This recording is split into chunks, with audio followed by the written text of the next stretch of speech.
on ABC 40. We're learning more about the moments before and after the horrific hit-and-run crash in Springfield that claimed the life of a mother Monday night. Welcome, everyone, to Western Mass News at 4. I'm Chris Pisano. And I'm Abby Carnevale. Details now being released that she was crossing Boston Road when the 18-year-old driver accused of hitting her was street racing at the time. This investigation is so important it has the Hampden District Attorney speaking out. And Western Mass News reporter Glenn Kittle joins us live in Springfield with the latest. Glenn?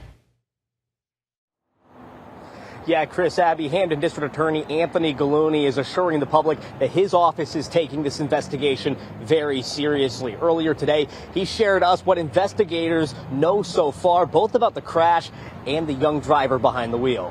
A memorial continues to grow in Springfield, honoring the life of 36-year-old Christine Andrews, who was tragically struck and killed while walking across Boston Road on Monday night. Andrews leaving behind her teenage daughter, who shared her grief with Western Mass News on Tuesday. It's hard losing my mom. She was all I had. She was my best friend.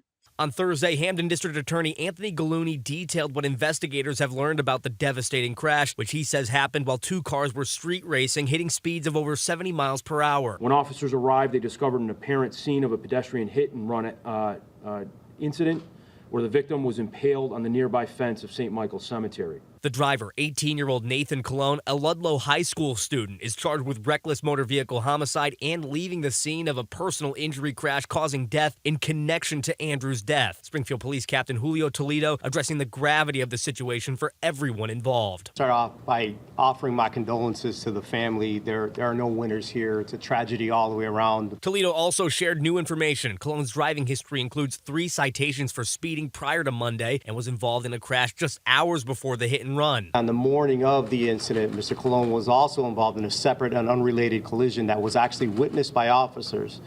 And Mr. Colon left the scene of the incident, and he will be facing charges concerning that issue as well. Gallooni says his office is now shifting the focus of the investigation to the second car that was allegedly racing Colon. We're, along with the Springfield Police Department, continuing to investigate the matter, and specifically that second car is a matter of focus right now. So there's a possibility there's other charges. The DA's office has not confirmed whether or not they've located that second vehicle at this time, only telling Western Mass News the search continues. Folks from my office, along with the Springfield Police Department, have made significant progress in that area. Both Gallooni and Toledo addressing street racing as one of the factors in that hit-and-run death of Christine Andrews. We'll take a closer look at how Springfield is cracking down on that crime coming up later tonight at 6. Reporting live in Springfield, Glenn Kittle for Western Mass News.